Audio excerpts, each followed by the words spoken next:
We've got a new HOH. Two new people land themselves on the block. The House is getting stirred up over the two hinky votes from the Janelle Kesar eviction. And overall, we had a pretty interesting episode this Sunday night. You know, I really appreciated not having a gigantic safety suite competition in the middle of our episode, but even with that, we still had a huge portion of the episode taken up by that HOH competition. It was just 15 minutes of people rolling balls. And I mean, it's great. Like, I'm very invested in who becomes the new HOH. But if you have the competition that's all right, everybody pick a number, whoever's the closest number wins the HOH. I'm just as excited about that as watching 15 minutes of people rolling balls.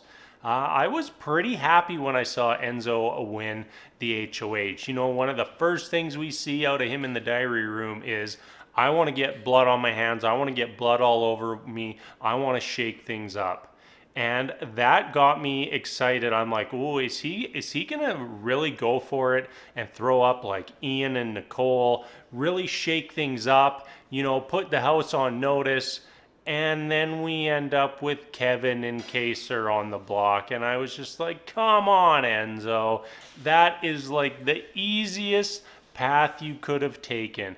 There's no blood on your hands. There's no shaking things up. You went the easiest route possible, and it was a little disappointing. You know, I'm an Enzo fan. I enjoy watching Enzo. I enjoy how he plays the game.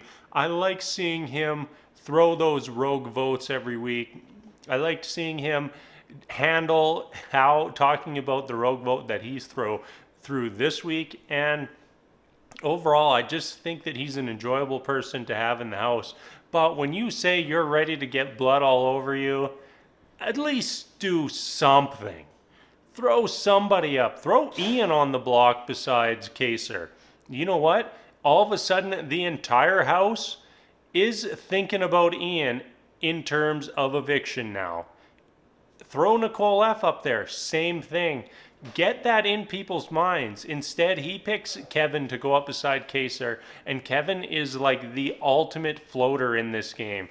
Like, Kevin and David, they're so irrelevant in this season of Big Brother that it's almost laughable. You could have had two of Christmas's star babies to be house guests, and they'd have a bigger impact on the game than Kevin and David. That is just how bad it is. Like, watching David walk into the conversation where everyone was trying to figure out who threw the two rogue votes, it was embarrassing. He was, what?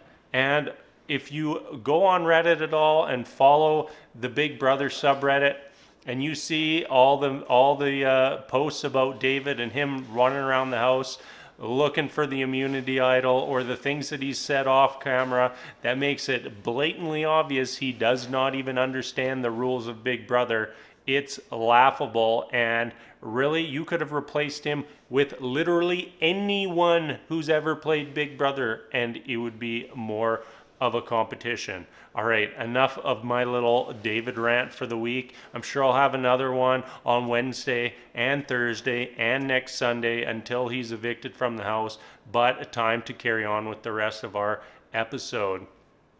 There was one moment in this episode today which really caught my attention, and that was the conversation between Kaser and Davon.